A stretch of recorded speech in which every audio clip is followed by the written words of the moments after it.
everybody, and welcome back to the I Don't Know Running podcast, brought to you by PT Sports Pro. I'm Lewis, and I'm a self-admitted lazy ultra runner.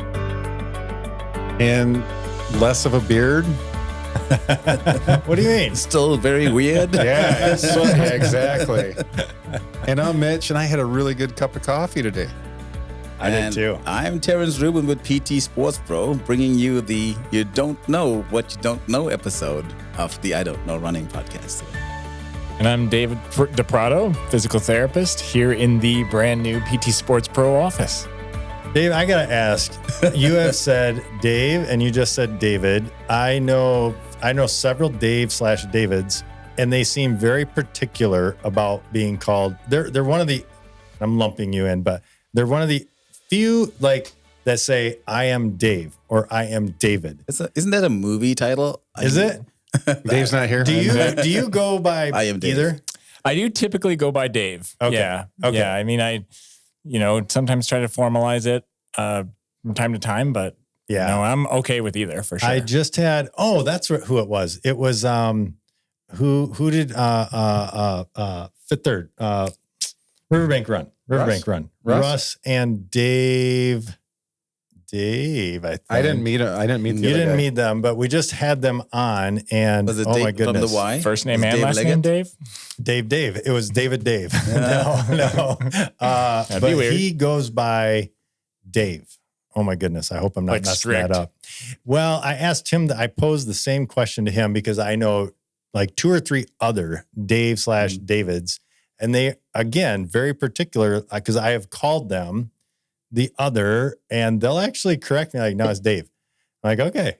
So whenever I run into a Dave, I'm thinking that. I People get cor- that though. Yeah, because, people correct me for other reasons. Yeah, for me it's Not like for their name. I always get the nice to meet you, Terry, and I'm going no. Yeah. You definitely got that one wrong. It's a bigger deal with Terrence and Terry. Those are almost completely different names. Do they intentionally do that? No, they just are being super friendly, and we tend to shorten things here in America. So, Okay. Well, I pointed out right away, just like I want to make sure let's get this off to the right Yeah. start Well, that is very because you different. don't know what you don't know, right? So Yeah. that's how we get into this kind of business. Yeah. And so those watching will notice, those listening too may notice it's a little bit different sound, but it's definitely a different visual. We are in the PT Sports Pro offices. Headquarters, baby. Headquarters. Yeah. Yeah. And then for those of you that can see, you can actually see a big piece of the, what did you call it? This section where you got all the centerpiece, like So that's the main gym area. the gym area. Yeah. The main gym area. And we are in their conference room. You can see Terrence's fancy bike that he just got back from, what is it again? It's from Bike. Powered by Biked. Yeah. Bike, So- which is and remind me what that, go ahead. well, it doesn't have the training wheels on it yet. No, not yet. So I Terrence took it has off gotta for stay the off. pictures. Yeah, so- that's good. That's thinking. So No. Biked, what is that again? Explain that. So Biked is a concierge bike program here in Grand Rapids, right down on Roger B. Chafee. They actually do all sorts of bike work, but they are a mechanic shop. On the road. Versus a retail shop. So they will come to your home, pick up your bike, take it to their warehouse, fix it, bring it back, and all at a very comfortable, affordable price. Yeah. So we have a strategic partnership with Biked, and Dave Hobson, one of the owners there, Okay. him and I got into a conversation about, do you guys custom paint bikes? And he's like, well, no, not really. He's like, well, I have an idea. And especially now with the business coming online and us getting ready to open, like I would love, I'm writing Barry Roubaix in next month, and I've got Gravel Worlds in August. So I thought it would be nice to actually have a custom bike that has the PT Sports Pro colors. And Yeah. and I took him all my ideas, and they created this beautiful bike for me. And this bike, believe it or not, is a Kona Big Kahuna that is 14 years old. But when Holy I smokes. bought it, it had all the top line components in it, so it still rides very well, and it's Okay. perfect for what I'm looking to do right now. Nice. Yeah, it is. So those watching, you'll see a different setup here, and that's where we're at filming this episode of You Don't Know What You Don't Know. And we are going to get into a little bit of diagnosis today. maybe a refresher for me. Definitely a refresher. He's gonna have to go back and listen to whatever episode we discussed. We should have been recording earlier. We definitely should have been recording. How many times have we said that? I know, but there was a couple good shots at you. There were, and I have to admit that was all on me. Yeah, you deserved it. For I sure. did. I deserved every bit of it. But the umbrella kind of theme that we want to cover today is we're going to talk a little bit about stretching and flexibility issues and some of the details around that. And we'll also talk a little bit about strengthening and what is necessary for an athlete to at least get them started and keep them consistent. And the stuff that we would talk about can be, in a healthy individual or even in an injured individual. So what is safe to do? Yeah. So let's look at what I brought up prior to pushing record, because I thought, so much happened this week. Number one, I texted Terrence and I said, hey, when are you going to have the VO2 max system or whatever, lactate testing, threshold, all of that set up? Because I want to get that done. Right. I went down that rabbit hole this week of, man, where am I at? Where's my fitness at? Because I've done a couple marathons recently too, and I was like, and I've been really trying to pay attention to Salt. Yeah. And as well as fueling, like in the race, because I haven't done that in so long. Are you telling me that you're listening to some of the things we're telling you? We're listening, Terrence. We are here. We want our testing. Well, this is awesome. Well, what's your initial feedback? What do you feel like? Well, the changed? first race, it definitely, I think I used the wrong, because I used, it had sweetness to it too. What was the name of that? The tabs that you, what are those? It's almost like candy. No, what are they? I have the same ones. I used them at. It tastes really good. It's like popping candy, but there's not as much sodium in each one. Right. Not even close. So I'm like going through and I'm like, okay, what Terrence says I need based on this, I got to have one in my mouth all the time. And then it's like, it kind of started to turn my stomach, and it's like, but at the end of that race, I felt good. I wasn't cramped. It's so, once I used the bathroom, I was good, but it did help. So this last race, I was like, okay, I'm going to mix it up. I got just straight sodium pills. And then I still like those because it's that sweetness, as you're running too. So I was kind of bouncing back and forth, but I still have no idea, like what my ratio should be. So I was trying to be ahead of it. Right. But again, this race last week was at elevation, not high elevate, but 4,000 feet and went up to like 5,500 feet. I think I noticed it a little bit. And again, I'm not in great shape as far as marathon right now. And at the inlet race, I don't think I had a problem with cramping or anything like that. I just had zero energy at the end of that race. Right. But that's different. Yeah. But I don't think I fueled because they didn't have goos or anything like that out there. The only thing they had out there was bananas. Right. So I was eating bananas to try to get some fuel. Yeah. But I'm sure it wasn't enough. Right. No, that's just bananas. That's just bananas. But no, I think one of the things that you struck on is there are some recommendations that we make when we give you the advice, the nuggets, right? And one of the reasons why we recommend certain branded products is because we've tested different things and, how do they feel on the body and how much are you getting bang for the buck? And those S caps that has 340 milligrams of sodium in them, they're capsules. You don't keep them in your mouth. You just swallow them, wash them right down. Or we use Precision Hydration as well, which is also a really good sodium or electrolyte supplement. So with Precision Hydration, they'll dial in the exact dosage that you would need in a capsule. Yeah, these are salt sticks. Salt sticks, yeah. Yeah. Which great for ease. Because they're super easy to pop, eat. So for me, I don't like taking pills. Like S-caps, I can do it before, but during a race when you're starting to get a little dehydrated and things like that, I have tried to choke one of those things down. You could literally choke. You can. And I'm like, I know I need this so bad, but my body's rejecting just about anything, like 50 miles into 100. You don't want anything. So you got to train with it, right? You do. Don't just start in the race. That's weird. I think anything's fair in race day. But I like just, any other day. I think you're not always wrong. For me, I want some flexibility in a 100 miler. because you don't know what's going to happen at mile 50. What I, S caps might be going down great, or they might say, I ain't swallowing nothing right now. What I did like about them though is that ease. Like I know I'm getting some sodium, and I understand. Like I learned from that first race, and again, I know you've gone through all this, and and you can tell me, but there is an aspect that says you have to try and find out to a point, Not right? in a race though, in a training. During Right? training. Yeah. Well, but the thing of it is, for him, that's a training. Yeah.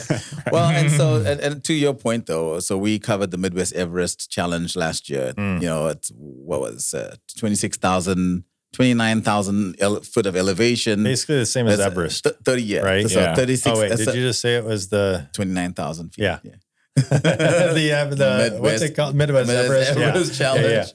Yeah, that's it. Lewis is very sharp today. I'm on it today. You know what? I think you need some more caffeine in this espresso. Or Just keep drinking. But the guy that ended up winning it, he was about I can't remember the exact mileage, but I want to say he was at least halfway through, and the sodium stuff that he was taking just wasn't enough, and he was to the point that he was cramping. So he came to the med tent, and I actually stretched him and stuff, and I gave him one of the S caps. And then he did like every 2 loops, he'd come back, do you have one of those? And I'd give it to him. And he continued taking that. And that got him through in a record time as well. Not only did he recover well, but he was able to get, what I like about those capsules is it gets the sodium to your system a lot faster. quick. So it doesn't just sit in your gut. Yep. So Yeah, I did have capsules too, and I was kind of mixing it up because I like that. I like the flavor of having one of those once in a while, and I know I was getting sodium. But at the end of the day, it was in New Mexico. It was cool. So I wasn't getting, like I was sweating at the beginning, but I wasn't sweating hard that whole race because at the end of the day, I wasn't going that fast either because it was uphill for quite a ways. And you can sort of field test. It's certainly not real accurate, but if the content of your sweat, if you come out with the crusties on your face or in your clothes, they turn really, really white, then you're probably going to need quite the high end or the higher end of the dosage of sodium. But if you're not that way, not that crusty when you get done with an event, then you can stick a little down to a lower end. But I've had races where I've been crusty like that. And there's been other times where, it just depends on weather too. I didn't mean to. No, you're good. That makes me think of a question though, with the crusties on the clothes, salt crusties on the clothes. I think it's I think it's a. Thanks for clarifying. Yeah. I picked up what you were laying down. I think if it is confusing for an athlete that doesn't know. To me, I think I'm getting plenty of salt if I've got that. So are you saying no, you're probably low? How much crustiness would you say you have? Like It's try and very evident. Like it is. So the shortest way to judge or again, without testing, is if you're someone that has the crusties, the white crusties, we basically call you a heavy sweater. Okay. Versus someone that doesn't have as much or doesn't have at all, a medium to light sweater. So the heavy sweaters need a higher amount of replacement compared to the light sweaters. So when I give you a number like, try at least 700 milligrams per hour, that's for just like, we're starting off with a baseline. So someone that's a heavy sweater would need, like I am a white crusty sweater, but I'm probably in the medium category. And I'm at 1,250 milligrams per hour based on my testing results. So you may be even higher. I've known of people that are in that 1,500. I have 17. But the amount of salt in that sweat is different for everybody. Yes. Yes. So, yeah, that's the key. So like a Dave Carroll. Yeah.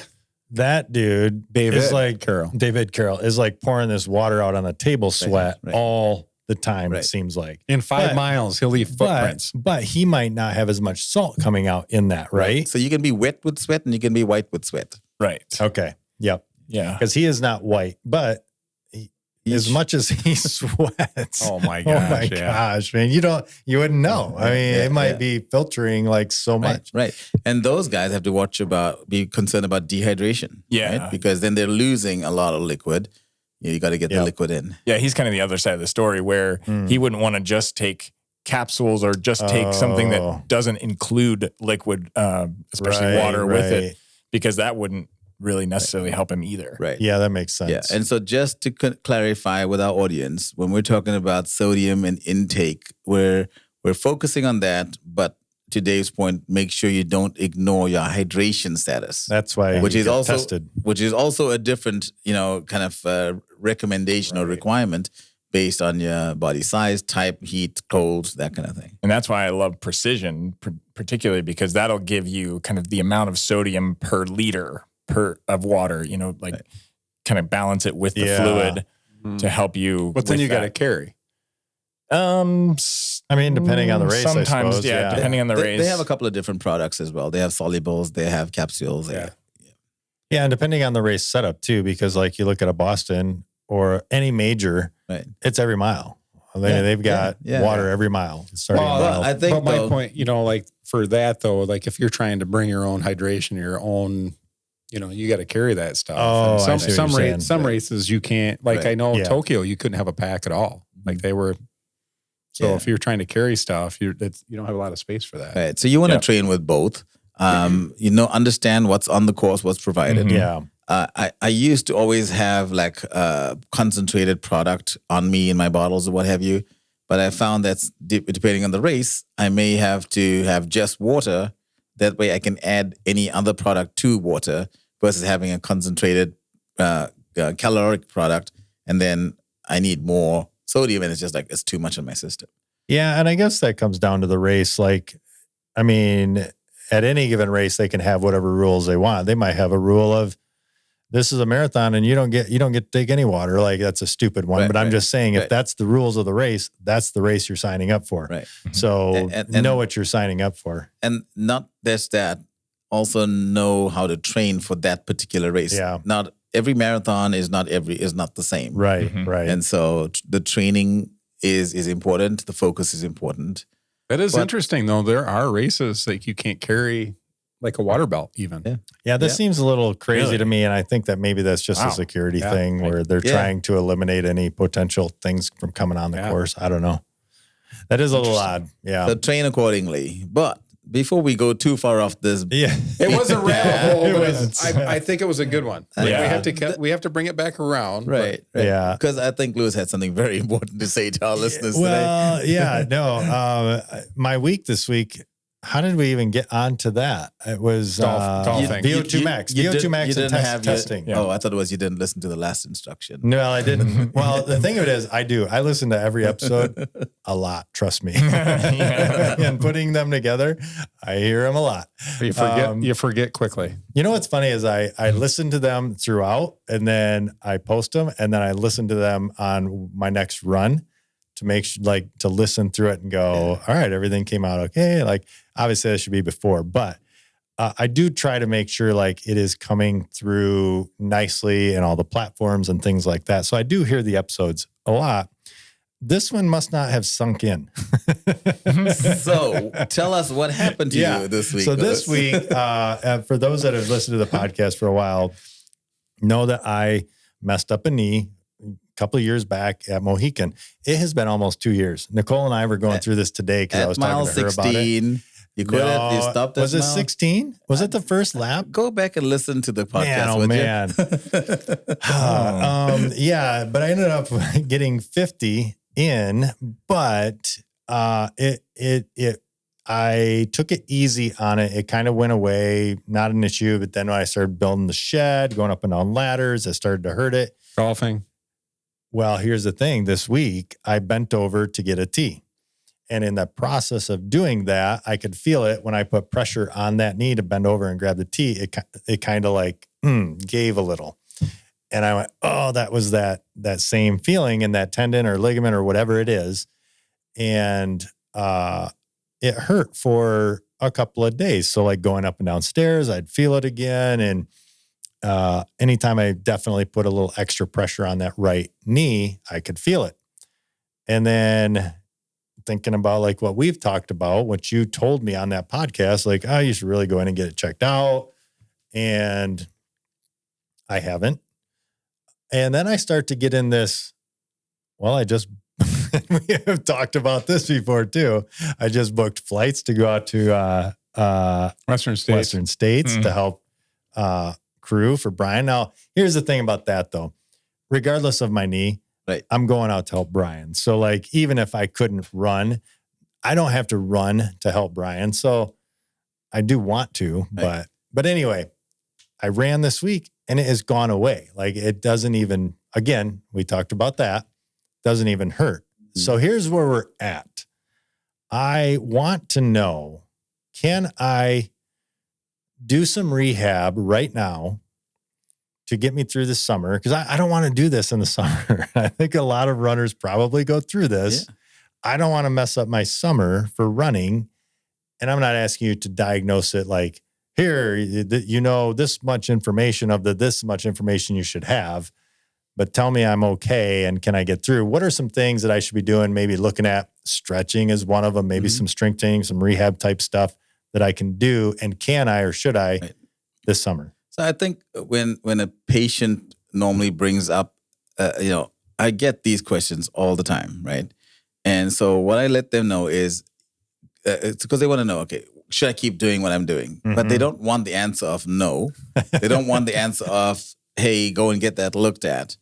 So what I want them to understand very clearly is that if that knee is injured and that meniscus is torn and it's catching infrequently, but it is catching every now and again, that is symptomatic, just know that that's going to continue to happen and it could worsen and it could make that tear worse. So as long as you understand what you're dealing with, then you take that risk to whatever degree you want. So we're not saying stop because you're not going to listen, but we can tell you. But we're not saying that you have to have surgery either, because there are some folks, if they can dial it back, if they can avoid things that irritates the meniscus, they can actually continue to run and be active. What will happen is they may not be able to run as hard or as fast, but that's okay. If you say, okay, I'm willing to give that up and still be able to run and make it through the summer. Where the issue is when someone like you goes, and why am I not running faster? And why can I not get these miles done? And every time I try to go fast, this happens and it derails me for 2 weeks. Well, just understand that that's going to happen. So as long as you build in all the right expectations, that's not going to be, an issue. Okay. So in terms of what you just did, just leaning over to one side, bending down and leaning. Yep. Yeah. So it could just be a simple muscle reaction just because it's not liking that position. But the muscles control the joint function as well. So that is why you can you can protect your joint by keeping your muscles strong. You can protect your joints better by keeping your flexibility up. And that's kind of where we'll give you the benefit of the doubt that you know your body. You know that at a certain point, I can still do this, so why should I go in and get it checked and do something about it? But understand the reality is that if there is something damaged, you could be making it worse. And then the recovery from that could be a little longer. Yep. As long as you're willing to take those risks, then that's, Let me ask you this from a, now I understand, like if I were to come into you and probably we have the discussion and you're like, you should really go get this looked at. And I believe you told me that. I do remember that you said the only real way is to go get an MRI. Right. Have it checked out, have them look at it, and then you can really find out, yep, it's this or it's this. What is the extent of the damage? And once you understand the extent of the damage, you can go, you know what, with that extent, I can take more risk, or with that extent, I don't want to risk it. Let's just get this taken care of. I do remember this distinctly, that he was going to wait. Like this is January. Like November or December. I can't do it this year because of insurance, but I'm going to do it first thing. I know. Yeah. So how's that going? Well, then I We're started. in March. Well, here's the thing. Then I started running like really consistently and a lot, and I was like, no, I like this You're again. feeling good. I want to keep it going. No, I get it. I had to deal with the same thing when I tore or frayed my meniscus, and I did not need surgery. Okay. Yeah, and I had it MRI'd, but I knew what I was dealing with. So that I knew I would have to take this amount of time off. I would have to rehab it and maintain all of those aspects of what we're going to talk about today: flexibility, stretching. Question on the taking time off. If you just take time off but don't rehab, is that really repairing? Well, when we talk about taking time off or rest, we're not talking about absolute. We're talking about relative, right? So even on a rest day is you rest from the things that you have been doing, like the running, the biking, the swimming, whatever your aspect is. But there are other things that you can do in a mild sort of form that doesn't create that demand on your system. But it's helping to repair that essentially. So complete rest is not the ideal. And that's I guess that's where I'm getting at is like for the last year and a half, I did mostly rest for a long time. Oh, I didn't run. We heard all about that. Yeah. You hear about it a lot. And it's not obviously repaired. Right. So there's certain things though, like with your soft tissue, your muscles, they're going to repair much more easily than a structure like a meniscus would, because it's all dependent on the blood flow to that area. So the circulatory kind of structure of the meniscus is very, very limited. That's why it needs to be repaired. It cannot just be repaired on its own. Gotcha. They got to tack it down. They have to put in some plugs or platelet plugs to allow some healing to occur there. And sometimes it's to the point where it's torn in a spot where it just won't repair. So they'll actually remove those pieces. But there's no, like, once it's gone, it's gone. So yes. Yeah. So this is where, again, depending on the degree of tear, right? So if you just have a mild tear that catches you infrequently and you ignore it, it can become a larger tear where it's gone. Then they have to take it out and it's damaged. Whereas in a mild, tear or fray, they can go in, they can clean it up, and you'll be able to be asymptomatic. So you've got nothing to catch and tear further. So that's really the key, right, David? What I mean, Totally. Yeah. So again, to that point of you could potentially still keep running, but you just have that understanding of like what limits you have or may occur later on. Is it so running, and we did discuss this a little bit. If I just run, it's coming back slowly. When I run, it's really a non-issue. Like it is only if I golf. Well, Or go up a ladder. It's Go up really ladders. like doing lunges and stuff like that would potentially, make that whatever motion it is, it's causing that. Right.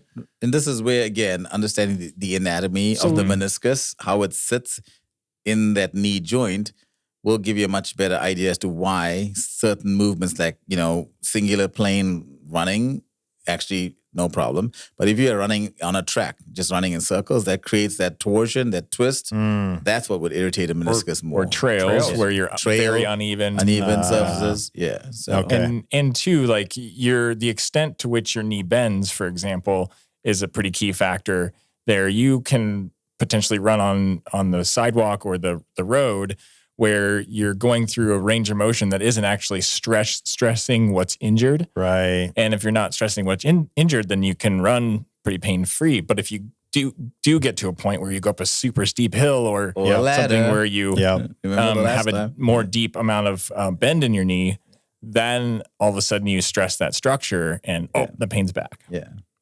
Okay. So from and in that case, there are some things that you can do differently that can add some degree of stability depending on how bad the structure is damaged. Yeah. And so that degree of stability is provided by having the right flexibility to that area and the right amount of stability to the area.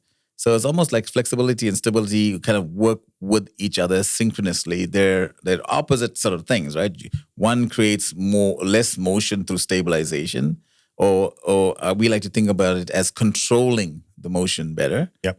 And then one is allowing you to go through larger ranges of motion, but again, in a controlled fashion. Yep. So when we've preached on flexibility and stretching over the years and kind of we've done tons and tons of information sessions out of our community. Every time that we kick off, spring running, it's like, what's the first thing that you want to talk about?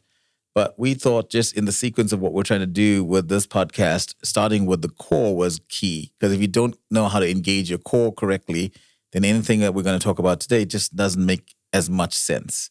Yep. And you've been with us long enough to understand that we work very sequentially with how we train and treat the body, because it's like every structure builds on itself. So you can build a beautiful roof on a house, but if it does not have a good foundation, the roof doesn't matter. Right. So we're building the foundation. So to take a little bit more of a dive into flexibility and stretching, there are two basic kinds of flexibility stretching kind of drills that you'd hear about, right? You hear of the static stuff that a lot of people are familiar with. Yep. But now more so in the last 10 years or so, a little bit more focus on dynamic flexibility. And what is the difference between the two? So with static, you're holding a position. You're not going into a motion. You're getting to a point where you feel a stretch in the muscle. You hold that for a certain period of time. How long you hold it, how often you repeat it actually matters to the end result of that stretch.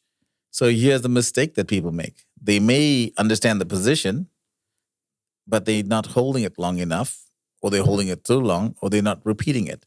Or the other thing that we found, and especially you see this a lot in high school kids when they're out there on the field stretching with their partners, they're overstretching. They're forcing themselves into stretching.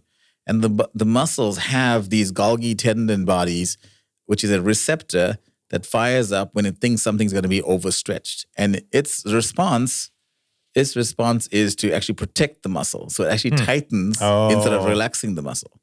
So if you stretch someone too hard, if you stretch yourself too hard, if that receptor gets fired, you're really not going to get a good stretch. So the stretch till it hurts kind of thing is definitely not something that we preach. And then we've segued into a little bit more dynamic flexibility drills as well, based on where you're at. There's a place for both.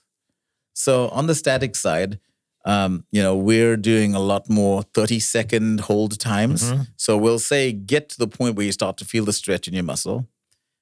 Don't get to the point, because you can get to a point where you start to feel a stretch, but know that you can actually go more into like, oh, I'm feeling it more, and now it's really hurting. Don't get to that point. Yep. Getting to the first barrier, that's where you hold it for 30 seconds. You don't bounce. You don't keep going forward if it starts to relax. You just hold that position. 30 seconds is a long time. So most people think they've held it for 30 and they've only held it for 10 seconds. Yeah. The science shows that for less than 30 seconds, the amount of release in the tissue is not as efficient or effective.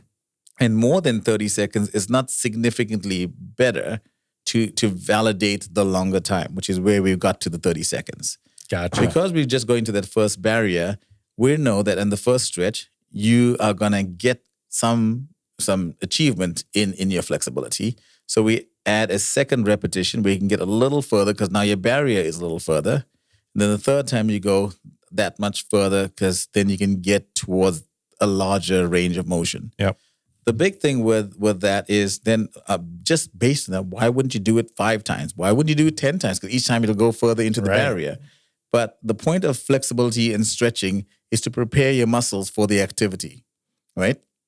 So if we can gain something and not lose range by stimulating those Golgi tendon bodies, I'd rather do that in a more controlled way than to get it to the point where you start to negate what you set out to do in the first place. Yeah. So on the static side, Dave, is there anything else that we tend to look at? No, I don't. I think you did cover it. I think the one other thing I just think about right now is, sometimes there's some value in stretching opposite muscle groups.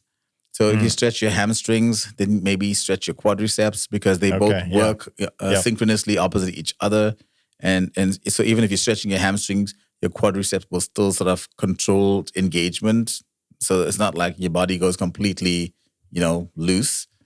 So do you have what are I don't know, whatever, 5? What are some stretches I should do before I go out and run? See the smile? It tells you that I have a plan. Yeah, I figured you did. Well, because the thing is that I hate wasting time, right? Yeah. And so for me, I had to dial it down to what if I had to give an athlete a stretch program, what would it be? And so we've whittled it down to like 6 basic stretches. Okay. Right. So the 6 stretches are, and we have a handout again and these are static. These are static stretches. We'll talk about dynamic in a bit.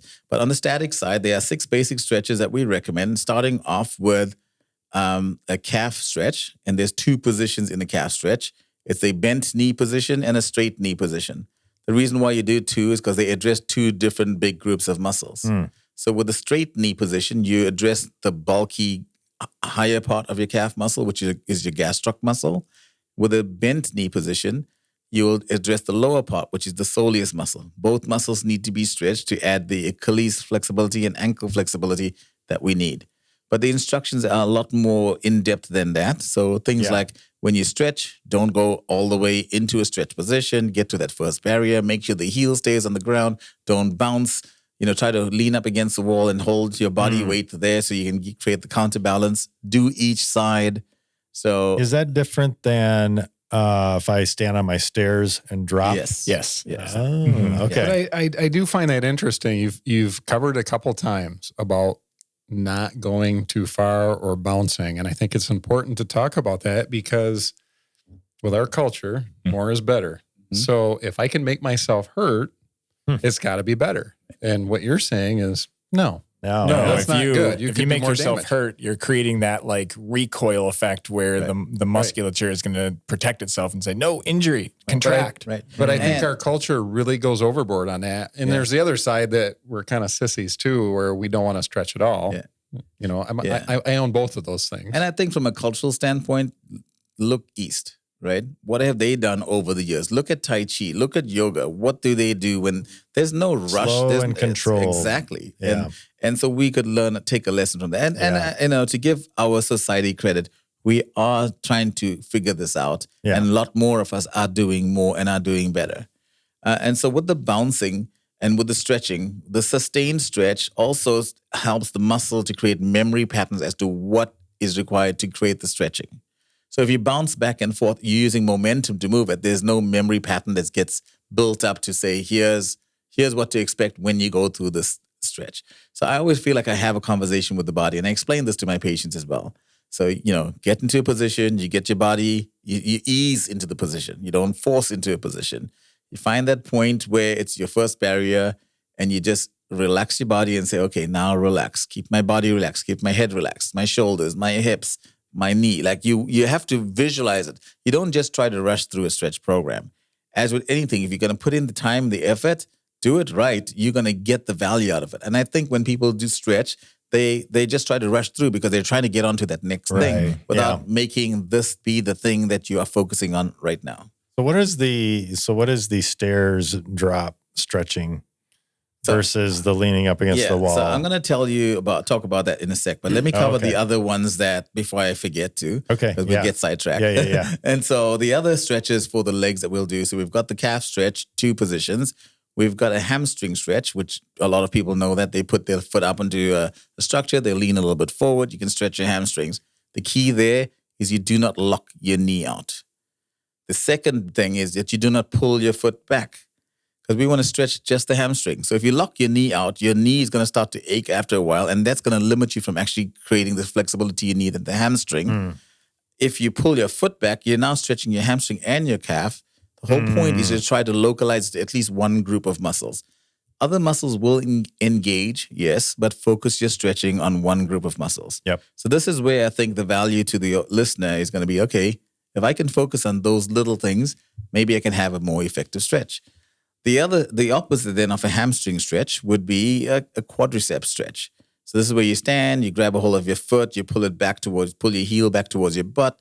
And in that standing position, what we make sure people don't do is jackknife forward. So stand as upright as you can. And if you're not feeling enough of a stretch in that position, standing on one leg, the foot that you're holding, try to move that knee back behind you a little bit. And even that slight movement back will create an added stretch to the quadricep muscle because the quadricep attaches above the hip. So any backward movement of the thigh will create more of a stretch because you're already holding the knee bent. So these kind of particulars sometimes don't get adhered to. So I've seen people do quadricep stretches where they pull their foot and then they're almost like bent forward touching the ground. Well, your quad hasn't done anything, right? And so you've changed it into a balance exercise instead of a stretch exercise. Yeah. And then the last two really are the piriformis stretch, where you're trying to bring your knee across your body. So even in standing, you can either lean up against something or you can just grab your knee, pull it towards the opposite shoulder. You'll feel a stretch in your butt. And then the groin stretch, where you can almost get into a hamstring position, but instead of leaning forward, you twist your body and lean sideways so you can get that stretch on the inner thigh. So those are the 6 basic lower extremity stretches that we recommend. And time again, it's easy when everyone is on the same page with stretching. You know, it's a controlled, contained program. And after those 6, you pretty much hit every muscle group. there is a similar series for the upper body that we have handouts. We can provide more information on that. But just keep in mind that stretching for the upper body is equally important, even as for runners, right? Okay. Because when we're running, our arms are not stuck here. Yeah. We need that swing, we need that stretch. So we try to really get over arms. We try to get our shoulders back. All the typical positions that we would think of. But for the audience, again, as you do those stretches, just think of opposite muscle groups. So if you stretch this way behind you, then stretch this way and across you. And then if you stretch above, stretch behind. Yep. So the stretching is really, these static stretches can have some value if done correctly. Okay. Where it loses its value is when we bounce, when we overstretch, we don't hold it long enough, we don't repeat it often enough. And these stretches aren't necessarily pre-run, they're any time. Yeah. So you should be doing that any time. And we talked about that before too, is like, you don't have to go through a whole stretching routine before you run, as long as you're doing something at some point. Right, exactly. Create the memory pattern, right? So if you create the memory pattern, then you can actually get away pre-run with a shorter timing stretch just to loosen that muscle, because the muscle understands now what you're expecting of it. But if that's the first time that you're doing it before you run, it's like, what's going on, right?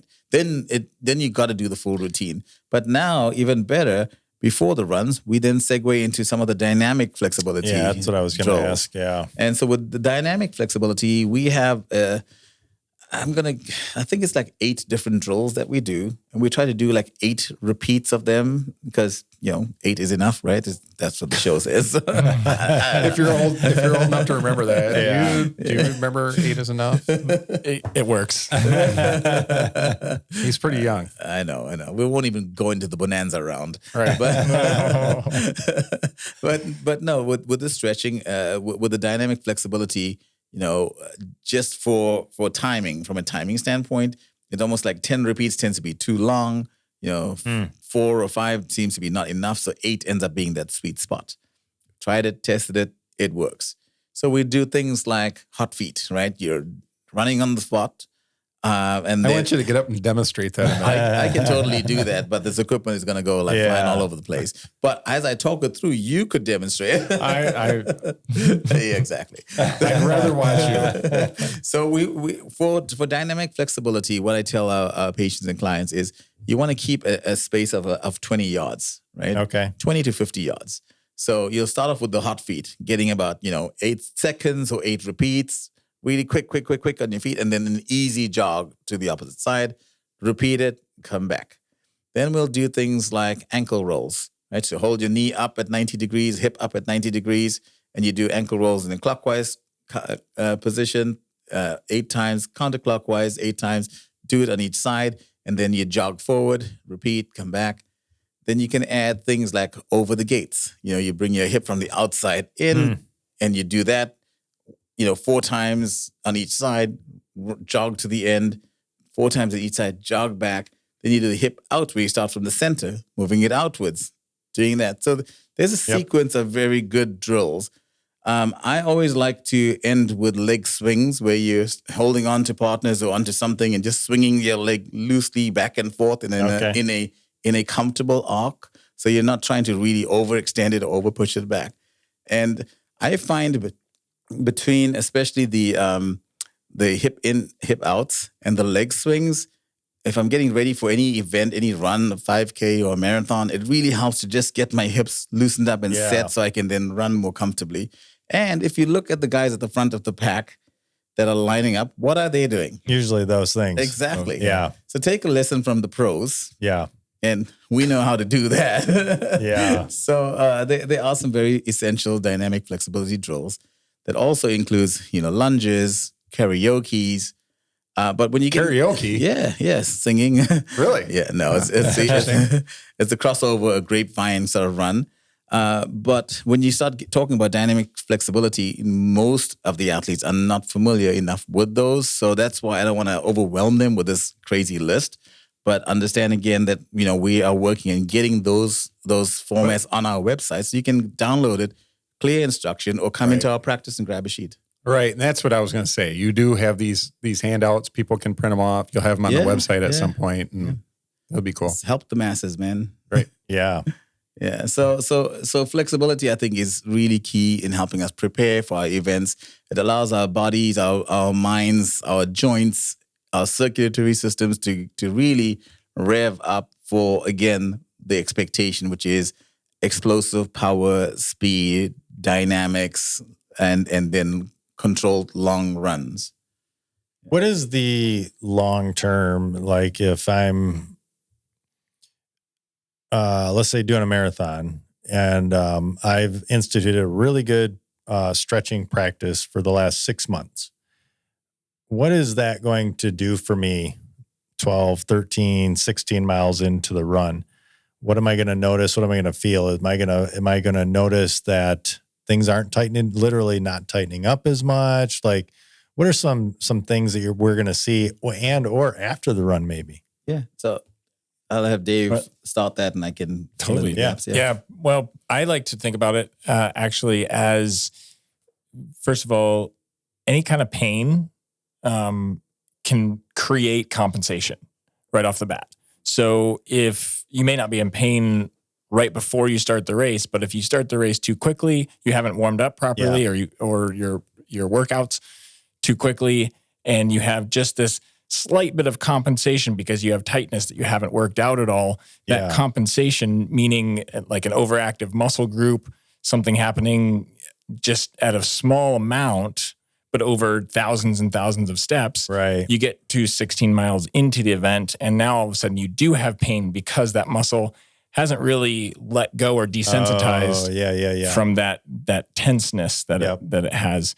And so that's what then causes the pain later on in the race. Which potentially then could turn into an injury. Yeah. Right. Yeah. You're overstressing something. You're causing abnormal joint forces. And so then that's going to really cause you to be. Well, that brings up something else for me. Like if you know, maybe things aren't going right mid-run. So I imagine if it's going downhill and there's got to be things you can do mid-run as far as that goes, is to try to stretch something back out and kind of reset. Right. Just keep in mind, though, that when it comes to muscles tightening up when you're running in mid-run, flexibility may be one of the components, but there's also nutrition and hydration and electrolytes. And that came up for me too. Yeah. It's like, it could be sodium and training and weather. So training. And if you get into a run too, where you start to have pain that is enough that you want to stop. So I consider that like 4 or 5 out of 10 or more, where you're kind of like, I don't know if I want to run through this.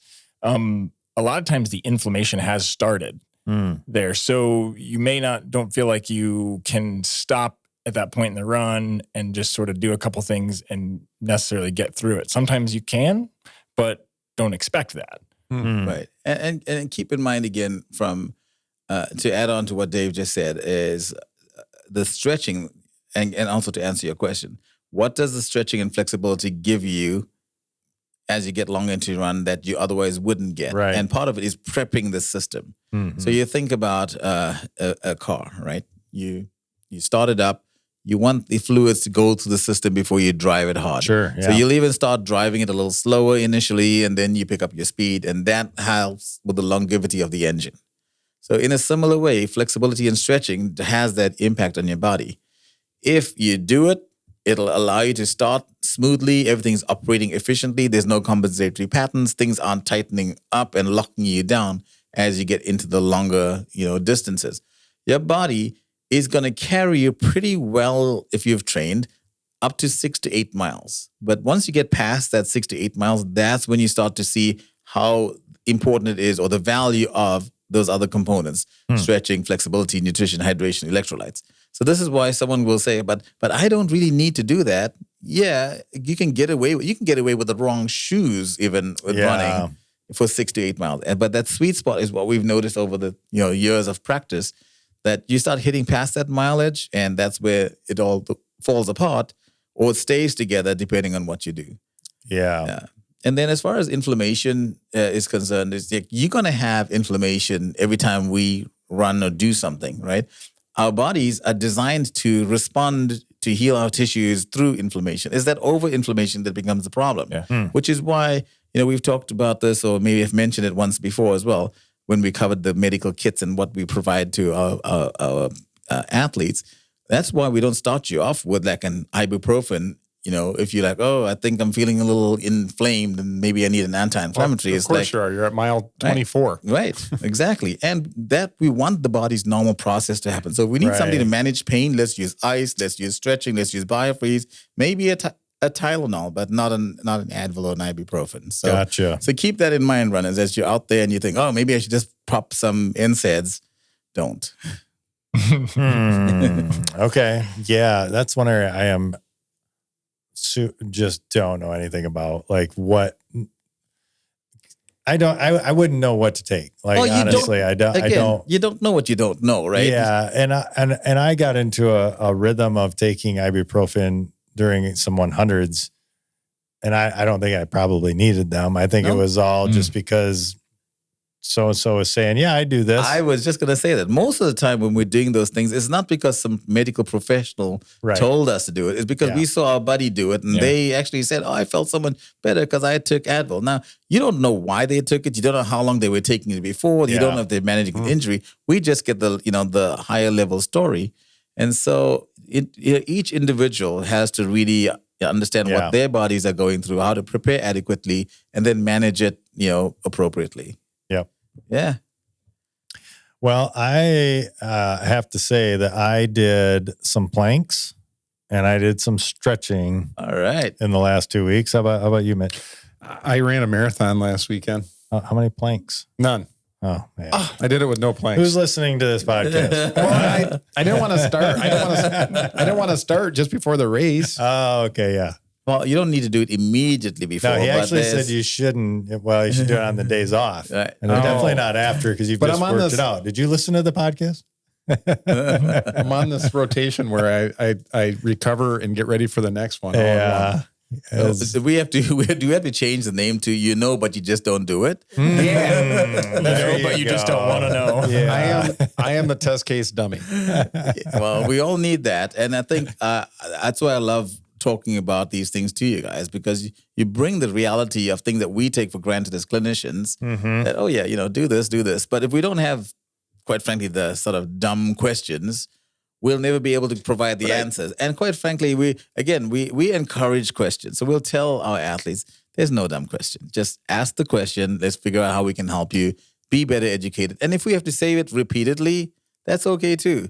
Because not all of us get it in the first round, Well, it's funny because I think it's such a direct, real representation of who you guys are working with on a daily basis. Absolutely. I think that we represent normal runners, though. Yeah, 100%. Because we do a lot of dumb stuff. Oh yeah, for sure. And trust us. And I think that's the general population. We do it too. We're clinicians. But when we're out there, we're athletes. And I tell them, when my patients see me doing dumb shit, they're like, wait, you should know better. I'm like, but I'm a runner right now. I'm not a therapist. But if I'm covering the medical, then I'm in my medical Listen to hat. me. Yeah. So, and I do know how to suck it up. I've been doing that for years. But I do think, and especially as we age, this becomes more and more important. You can get away with a ton when you're 20 that you cannot when you hit 40 and up. Yep. Yeah, but if you are 20, if you are 20 and you're listening to this podcast, there is value even for those young athletes that totally could do this. So I think I should be careful. And so I think that because we have such a wide range of people listening to this stuff, if you're good, you can get better. Yeah, and if you're not as good, you can get good. Yeah. So just try some of these things. You got nothing to lose really by doing them.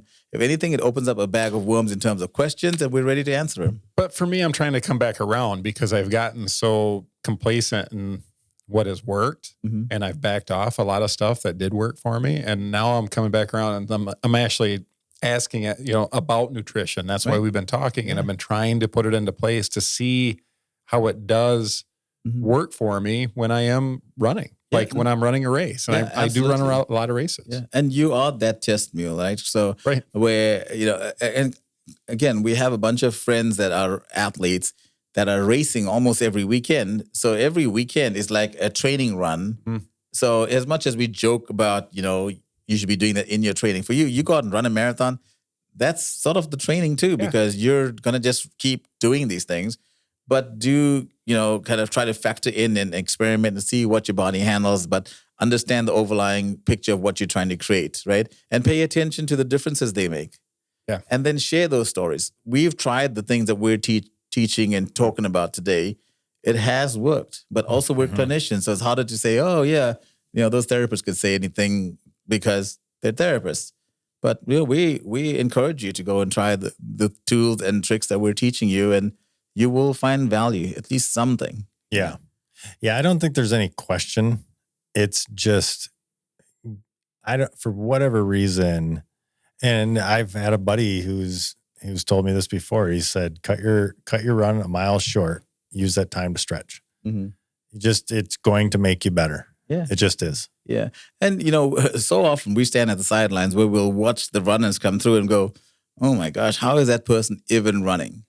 But, we're also of the mindset, and I've developed the mindset of it, like, if it ain't broke, don't fix it. Yeah. Right? So if that person is running healthily and not having issues, I'm not going to, don't take my advice.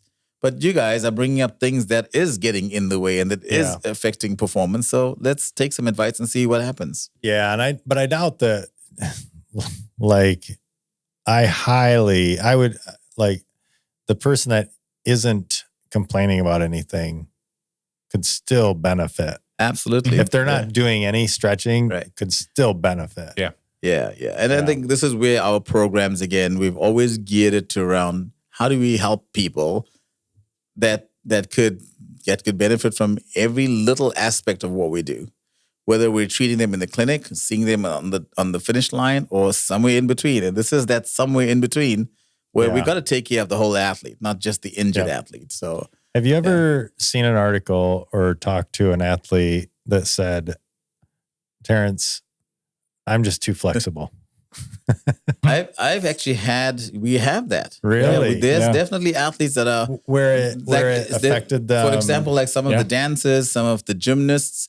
And so we have to make sure we didn't get to talk about strength, and we're not going to rush through something that right now we're sort of starting to wrap up here. But if you don't have the right control, and this is where we talked about the stretching, it needs to be controlled. Yeah. If you don't have the right control, too much flexibility can give you an hyperextensive injury. Oh, Right. So there's some, And then you that's tie it another to the whole rabbit strength hole that we could run side. down. So Okay. yeah. So for example, a lot of our female athletes in their teen years, they'll stand in front of me talking about their knee pain, and they're standing so extended on their knees. And I'm thinking, just soften your knees. You don't even need to stand with your knees even bent, but just soften them instead of locking them back. And you change everything, because if your knees are locked back, your pelvis goes forward. I mean, there's your back starts to curl inwards, and there's a whole bunch of things that stack on that. So we try to kind of stack you right. I noticed that with my daughter. The way my daughter, my middle one stands, like she always locks her knees. Yeah. I'm always like, Yeah. But tell her that. Just remind her to soften their knees. And a lot of times people don't even realize they're doing it. Mm-hmm. So I will tell the patients that's in front of me, like, I would encourage you to tell everyone around you that if they see you not standing right, or they see you slouching over, just remind you to straighten up, to improve some very basic capacities, and protect your body. So, because if you don't know, you don't know. you don't know. Yeah, So, to be honest, the hyperflexibility aspect there is takes a lot more diligence too to work through. Like, it's not easy for someone who's locking their legs out to recall and adjust and change that method or that habit pattern. really. That habit. It's not easy for them to do. and they But just the more don't you put do, two and two together. Yeah. the more you do, the more you kind of remind yourself or use little tricks to help with that, the easier it'll get. But that's difficult. Yeah. So if you're leaving with one message today, is stay tuned to your body. Yeah. Tight, flexible, anywhere in between. Stay tuned to your body. Understand what it needs. It'll take you far. So, on that note, let's wrap up, gentlemen. Yeah. It's been another exciting show, and you don't know what you don't know. There are no rabbit holes that we cannot get out of. There's a lot we can get down. And every question does have a legit answer to whatever we're talking about. I think it was good to kind of go back through sodium again because I've Yeah. had a couple people ask me about that too. Yeah, you know. we don't want you to getting salty about this kind of Right. stuff. So we'll set you straight. the dad jokes. They're nonstop here. All week, you have no idea. Oh my gosh. He means WEAK. Oh, geez. Here we go. Oh, my goodness. See, it never ends. Check us out on Facebook. Check us out on YouTube. This one will be on both Wednesday. those platforms Yeah. and coming out, this Wednesday. And if you have any questions, be sure to throw them in the comments. Send us an email at running@gmail.com, but also you can send it to info@ptsportspro.com. And their website is live, so go check that out. We linked that up in the last episode. We'll link it up again so you can go check that out and see how that develops as they continue to open the offices here. Speaking of which, April, So we're looking at a soft opening April 8th, which 8th. that's 2 weeks from Monday, I believe, right? I think so, yeah. Exciting. So we're still working on insurance and getting that approved. But in the meantime, we thought we have clients that have HSA accounts or that just want to pay cash because they need to see us for the services that we're wanting to deliver. So let's at least open it up to them and give them an opportunity to come in and check it out. And if you just want to swing by and check it out, we may not be able to give you a tour each time, but at least we can see this beautiful place that we've created, a gift to our community, a place of healing. I love it. And Dave makes a way better cup of coffee than Lewis. It is definitely a better coffee maker than the one we have at my house. Just call me Jura. But with that, that's going to wrap up this episode brought to you by PT Sports Pro. Until then, happy running. Always.